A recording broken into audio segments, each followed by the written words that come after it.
Hi guys, Sonic Love. Get the off my screen. What's up, homies? Sonic Reviewer 6969 here, and today we're gonna see what's in this box. Nothing. Oh my god. Why does this happen to me? Hello people, and ignore whatever happened back there. I finally decided to do something with my life. A shocker, I know. I don't know if that's a good thing or a bad thing, but it's something. So a while back, I said I would do a review. And what better of a game to start with the game that started the Sonic the Hedgehog franchise. The first Sonic game. What do you think I was gonna say? Mario? So I'm gonna split this up into the major points that I want to talk about in this game. First, I'm gonna do a little introduction to the facts and the history of the game. You probably already know of them. There's tons of billions of reviews of Sonic 1 on YouTube, I'm pretty sure. The physics. I was debating on the story, but the story's just Sonic beats Eggman and grabs Chaos Emeralds. Nothing too complicated. When we get into the further into the games, there's going to be a bit more story and a bit more characterization to talk about. For now, we're gonna lay off the story. The music, of course. Who do you think I am talking about a Sonic game without mentioning the music? Special stages, and finally, boss fights. I know Sonic isn't really known for its boss fights, but I'm gonna talk about them anyway. And a score at the end out of 10. And one more note, I'm using Origins gameplay. So let's hop right into this review. In 1990, a game company known as Sega wanted to get into the video game console market. They had made a 16-bit console called the Sega Genesis to compete with Nintendo. Even after making multiple games, they still could not break Nintendo's dominance. One day, Sega's president, Hayao Nakayama, decided Sega needed a mascot and a video game series to go along with it. Nintendo had recently released Super Mario Bros. 3. Based on the sales of that game, Sega decided to make a game to combat it. Sega held a contest to determine the game. Naoto Oshima and a programmer, Yuji Naka, made a platformer with a rabbit protagonist that could grab objects with its long ears. But it proved to be far too complex for the Genesis. They needed to decide on an animal that could roll into a ball. Eventually, they settled on Sonic the Hedgehog. Sonic's color was chosen to be the same as the Sega logo, and they chose Eggman from scrap protagonist and reused him as a villain. They mixed all aspects, the levels, the music, and characters to make the first Sonic game, which was released in 1991 on June 23rd, and the team that would make it would become known as the Sonic Team. I definitely did not summarize this off. Nothing. I could finally have an opinion. I haven't had one of those for a long time. So I'm going to talk about the physics of Sonic. No, I'm only going to be talking about the physics for Sonic 1. The physics stay pretty much the same through the classic games, so I'm not really gonna need to talk about them too much, or stay close to the same. The physics define what Sonic is. Name a game that you can go around loops, speed down tunnels, and roll down slopes. That's what makes Sonic unique. I'm not saying games like Mario don't have physics. I'm saying that Sonic has more defined physics, and it makes sense. This character is supposed to be fast, and using slopes to reach faster speeds is what makes this game unique. You get the same feeling racing at breakneck speeds in a car. Sonic's physics set it apart from the rest. If it didn't have these physics, it would be like the rest of the platformers. Sonic goes through a wide variety of places called Zone. From the green grasses of Green Hill to the metal base of Eggman called Scrap Brain Zone. Sonic has traveled through many zones, but some of them just don't feel like they fit in with exactly what Sonic is meant to be. From pushing traps, trapping him in the most enclosed space where you have no freedom of how fast you want to go.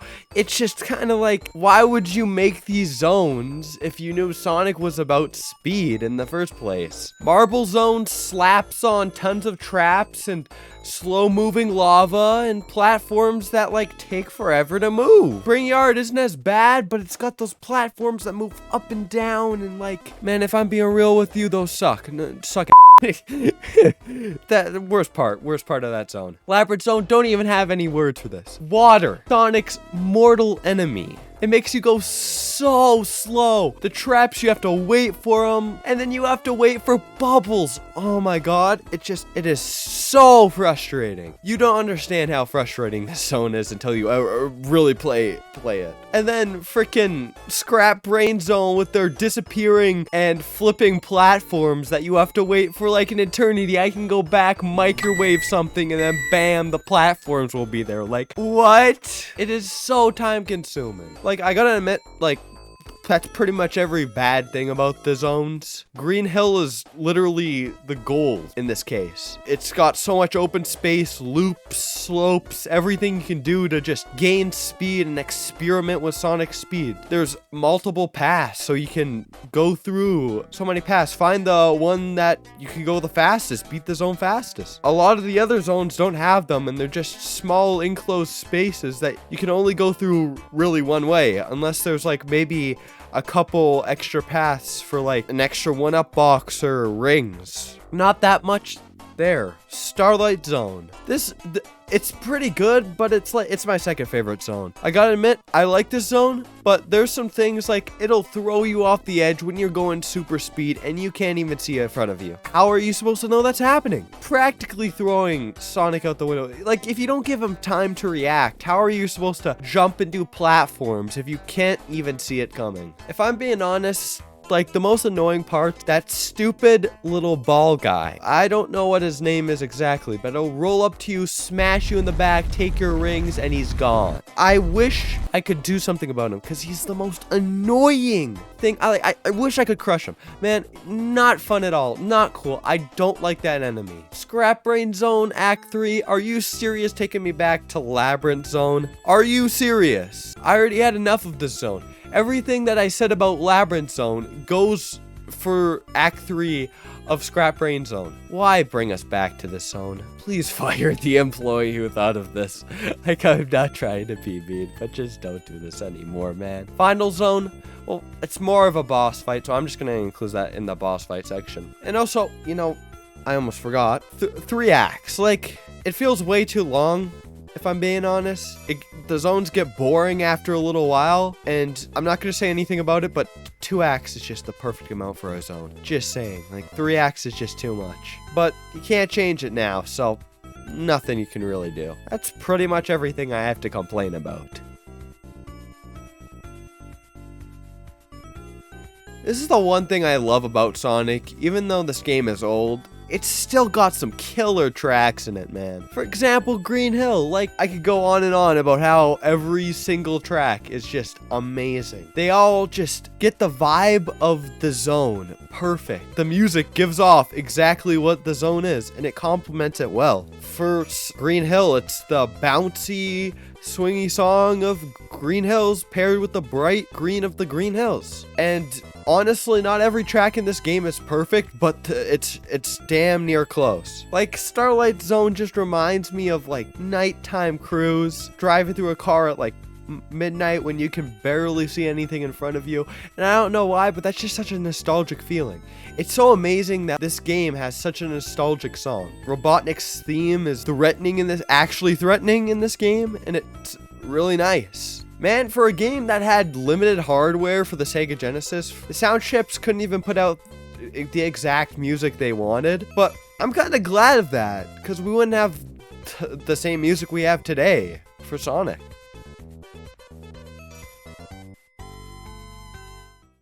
Special stages, they're nice. This is probably one of the biggest problems I have with. There's only 6 zones, and out of 3 of the zones, only 2 of them work to get to the special stage. And you have to have 50 rings. And let's say the chances of getting 50 rings are pretty low. So how are you going to get in there? You get like 12 chances. And these levels are so long and have so many places you can lose all of these rings that it's pretty much impossible after you get past, like, Spring Yard Zone. The stages aren't any, like, the special stages inside aren't any better. I understand for, like, I know I'm going out of the realm of, like, Sonic 1, but for, like, Sonic CD and Sonic CD isn't the best example, but Sonic 2, like that pipe, or Sonic 3 with their 3D Blue Spheres minigame. those you can go back and kind of have like the idea of the level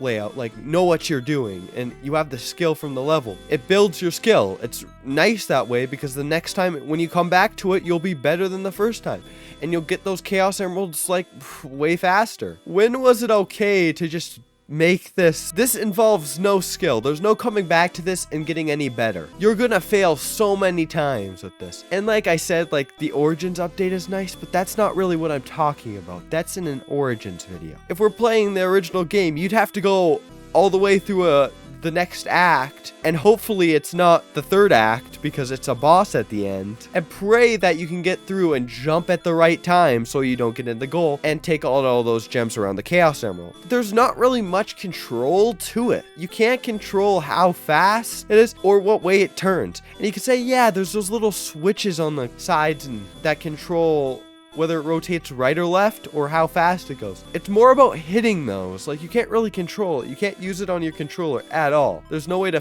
speed it up, move left or right. Can't do it. You can only jump, which makes it really difficult when you hit. And the freaking bouncy springs that come off of this, like the bounce, whatever they're called, make this so much harder because you're just gonna get flinged into the goal half the time, and then you're just gonna have to go back and go through the same process again. It's really annoying and probably my least favorite out of all the classic games. For the special stage, not that good of a special stage, to be honest.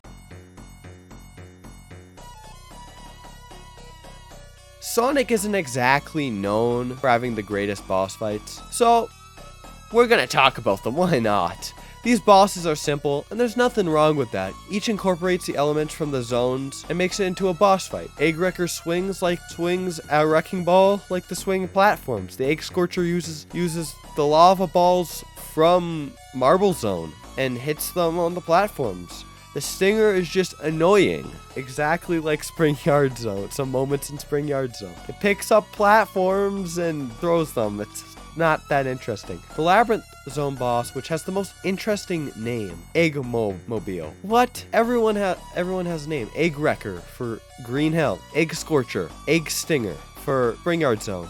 And just Eggmobile, that's the thing he rides in. And Eggman just runs away, and the water rises. It feels more like a part of the level. It's just a platforming section. It's really hard, don't get me wrong. There's no air bubbles to collect, and if you don't have enough rings or shields, you're doomed, practically. It doesn't really seem like a boss to me. The Egg Spiker, which used the seesaws, or spring boards, whatever you want to call them, to send his spiky bombs back into him. Really neat. You do that exactly in the zone. The Egg Crusher, which is implied, it crushes you and sends electric balls at you.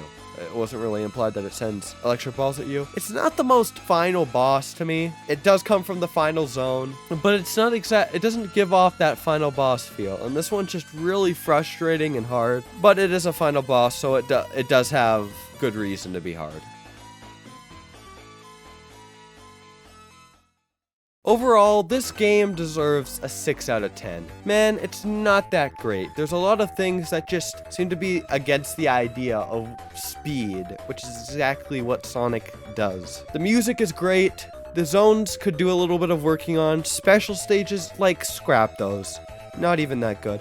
Boss fights, they're simple, they're fine. I think they're great. They work with the zones. They're fine, I wouldn't change a thing. Physics, don't change a thing. They're great. Like, keep them the same, man. This is what makes Sonic Sonic. If I'm being generous, 6.5 or a 7. But I think a 6 is where I stand on that one. That's my review of Sonic 1. I hope this is a little more professional than if some of you people who actually watched that video in Sonic Origins, the final part, or part 4, where I finished Sonic 3 and Knuckles. I did a little review on Origins. I'm gonna redo that one later after this, as well as Sonic CD, Sonic the Hedgehog 2, Sonic 3, and Knuckles at the same time, both games, and then Origins, and then Sonic 4, both of those games, and then Mania, and then the games that I do next, I'll probably do a review on them, or at least talk about them. Yeah, that's the end of the video. If you want to drop me a like and hit that subscribe button, always helps out, and turn on those notifications so you never miss a new upload. And I will see you guys in the next video.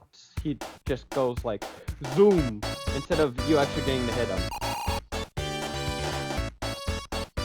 Pulls out the the arachnids wings, the chaos emeralds, they disappear and make flowers. I feel very accomplished.